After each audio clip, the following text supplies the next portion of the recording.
Hi friends, welcome back to my channel. Today we are going to be making gluten-free cinnamon rolls from scratch. I have only made this twice, maybe 3 times, but I think they're pretty good. So I wanted to bake something for you guys, and I asked on my Instagram if I should make cinnamon rolls or chocolate chip cookies, and cinnamon rolls won. So if you want to guess or if you want to participate in the next poll where I ask what I should do next, make sure you follow me on Instagram. But yeah, I'm really excited today. It's kind of later in the day than I wanted to start this, but these cinnamon rolls definitely take some time, but they don't take too much time. So it's going to be a pretty easy go of it today. So I'm excited. So I will link the recipe I'm using down below.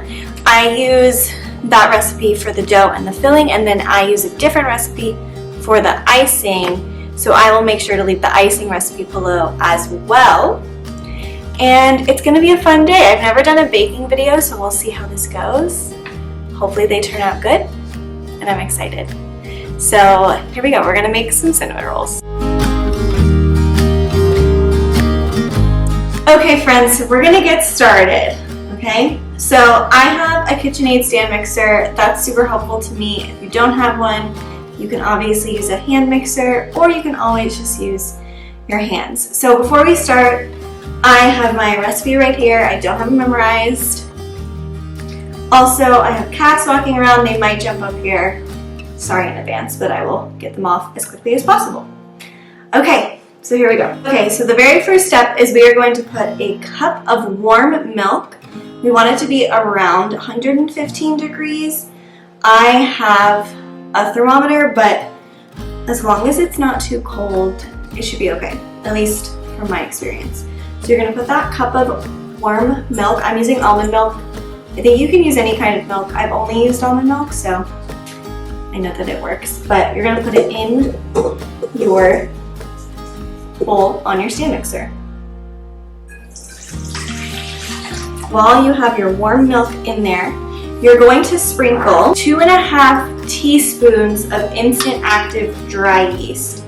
So the recipe on here says that she likes the Red Star Platinum baking yeast, but I have this one.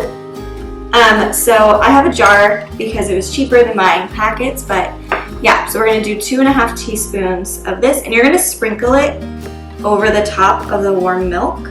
You kind of want it to cover the whole thing. So now that the yeast is in there, I give it about a minute or two to really soak into the milk. Oh, there's a cat. So it should start to kind of froth a little bit, get a little foamy, you know the drill with yeast. So that's what we're gonna do. Let that sit for a minute. And while that's sitting, you're going to melt 1/3 of a cup of butter.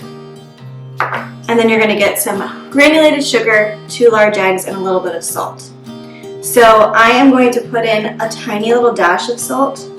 They have a measurement, but it's just a little bit. You're going to add in the eggs. You want them to kind of be room temperature, but sometimes I forget to do that. I did let these sit out for about, 5 minutes. So I'm going to put them in last. You're going to pour in your melted butter.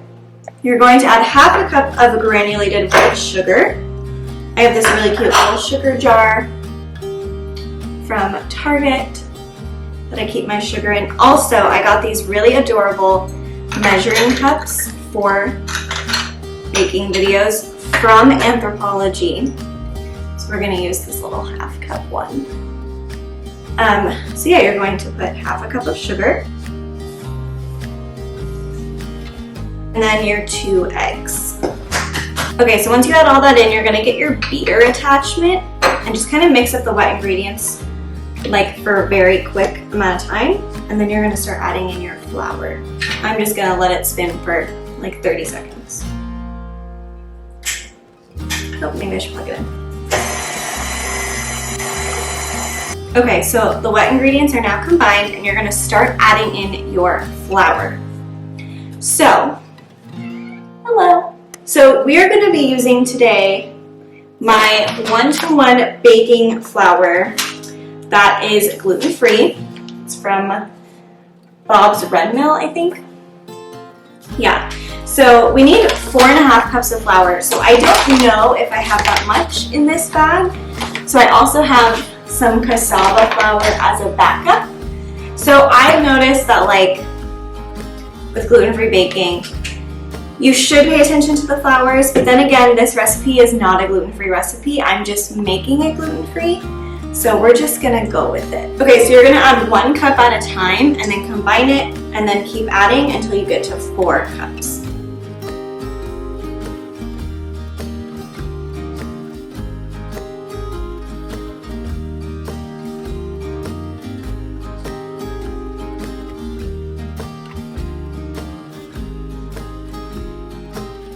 So now that you've mixed it all up, you're gonna take it out like this. Make sure none of it falls out the side. And because you're using gluten-free flour, it might feel a little dry.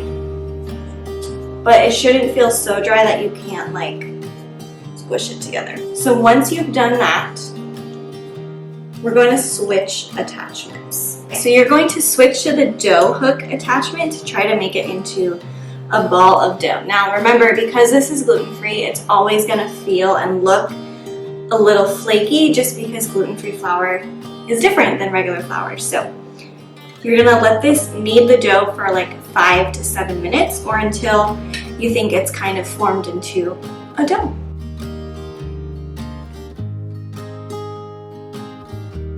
Okay, so once you've let the dough hook knead the dough for about 5 minutes, you're going to take it out, and because our dough is gluten-free, it's not as sticky as other dough would be. So came right out. It almost looks like this wasn't used, but I promise it was. So I'm going to take the hook out, and then we're going to put our dough, which looks like this right now, into a greased bowl. When I take it out, I'm going to try to form it into a little bit of a ball. It's going to feel dry, but it's, you know, it's almost gonna feel like Play-Doh because gluten-free dough, man, it's a little weird. So we're gonna put it, boom, into a greased bowl. And when it's in here, try to squish it together. You don't need to do it too much. You just kind of want it to be in one ball form. Okay, and then when that's done, you're gonna cover it with a towel and put it in a warm place to rise for about 30 minutes. Something that I decided to do when I started this baking journey is look up the best way to like find a warm place in your home so you can put it on a windowsill. I don't really have windowsills. I just have like big windows that are the size of the wall. So what I do is I'm going to cover it in my towel, and I put my oven on proof for like 2-3 minutes, and then I turn it off so that way the oven's off, and I'm going to put this in the oven because it's a warm place for it to rise. So hopefully it rises. All right, we'll check back in when the dough has risen. Okay, so I've cleaned up a little bit and the dough is still rising, so we're gonna make the cinnamon sugar filling. So you're gonna need 1/2 cup of almost melted butter. So my butter kind of looks a little melty, but there's still soft chunks. 1 cup of brown sugar and 2 tablespoons of cinnamon. So you're just gonna put that all in a bowl and then mix it up.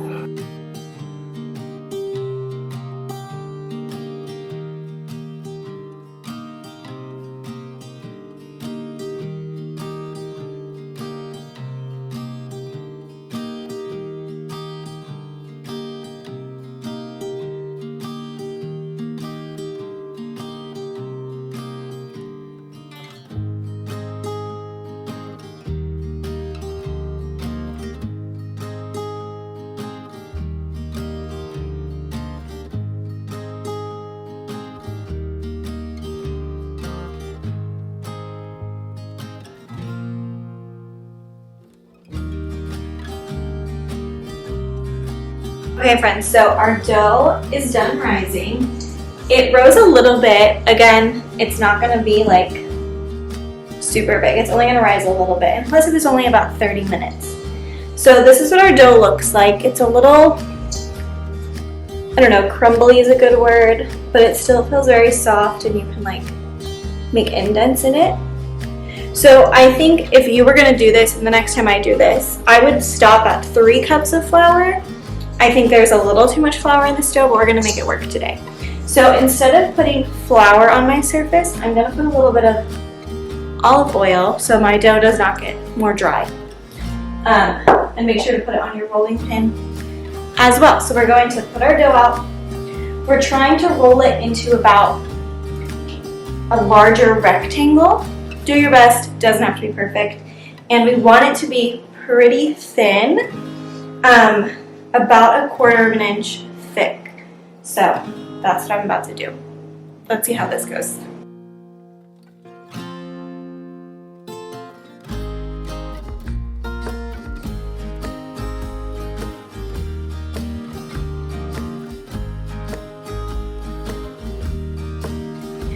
Okay, so I have finished rolling out my dough. It kind of looks like an oval. I tried to make it a rectangle-ish shape. And you know what?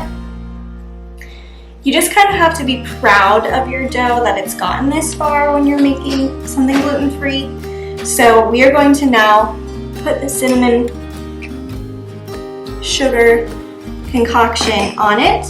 I kind of do 3 or more like big globs of it, and then I spread it out with my hands. The recipe says to use a spatula, but I find it to be easier to just use my hands.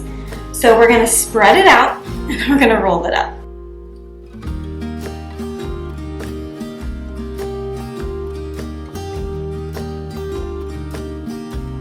Okay, so I have put the cinnamon sugar on it, and I've also cut off some like excess dough to make it more rectangular so it's easier to roll. And so now we're gonna roll it up, and then we're going to split it into about 1-inch rolls.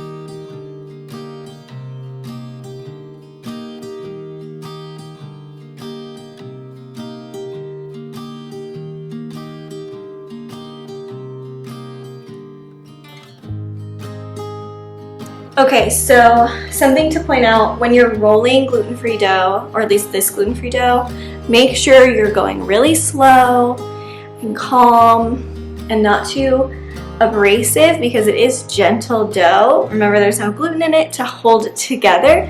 So there are going to be some points in it that start to break. Just do your best to kind of meld it together. And that's okay, because it's not going to affect how it tastes. So I'm going to cut off the ends because those don't really ever have any cinnamon in them. We don't want them. And we're going to cut them into, like I said, about 1-inch rolls and put them in a baking sheet. One thing I like to do is I like to measure out where I'm going to cut so they're all about the same size.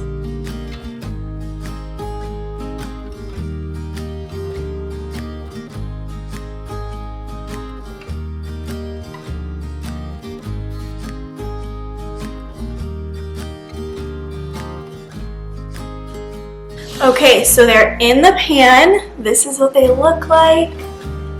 They look super good. So now we have to let them sit and rise for another 30 minutes. So I'm just gonna put them on top of the oven, cover them in a towel, and while I do that, I'm gonna preheat the oven so it's ready to go when the 30 minutes are over. So we're gonna let them rise. Okay, we've come to one of the last steps, which is to get it ready to bake. So they have risen a little bit. It's probably a little hard to tell because, you know, no gluten, but they have. So the very last thing we're gonna do is we're gonna pour half a cup of heavy cream over the cinnamon rolls. So you have to make sure to get all of them. This is the secret ingredient to making them moist and fluffy and delicious. So we're gonna pour it over.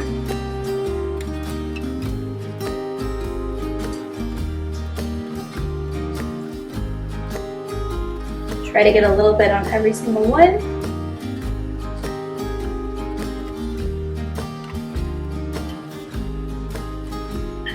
If you end up needing a little more, that's okay.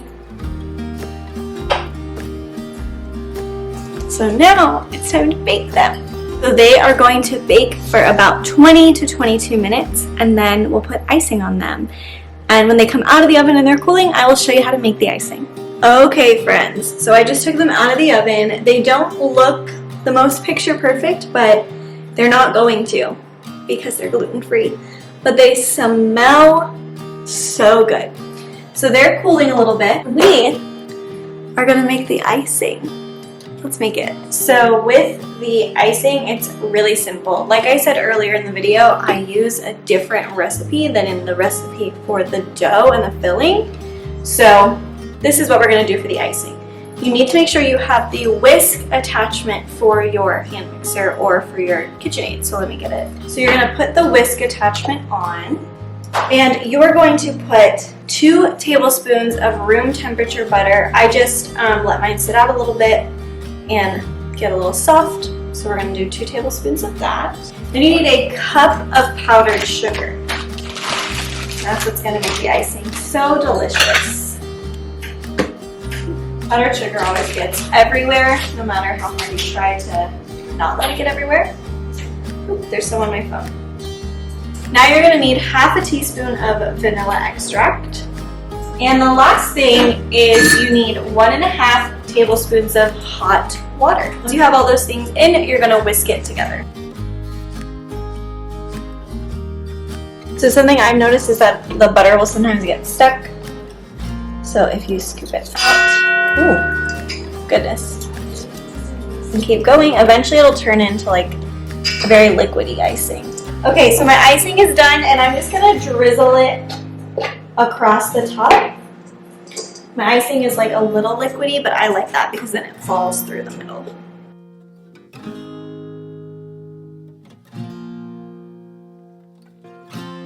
Alright, it's time to put one on a plate and test it out. I got one. It's ooey, gooey. Remember earlier I said that maybe use a little less flour. It's a little stiff, so if I had used a little less flour, it wouldn't be as stiff. Okay, here we go. Oh man.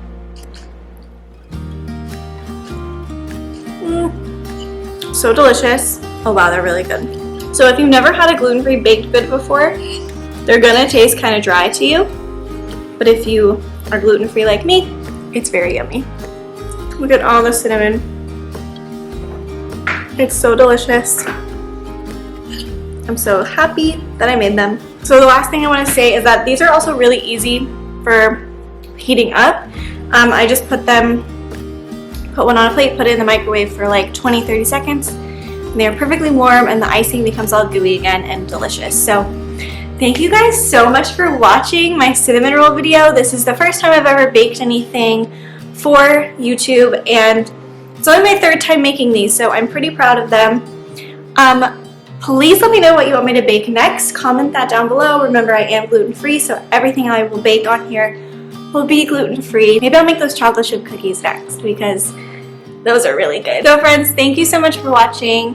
Please go ahead and subscribe for more, and let me know if you try these out. All the recipe links are below. I love you guys so much. Keep spreading positivity, and I will see you in the next one. Bye, friends!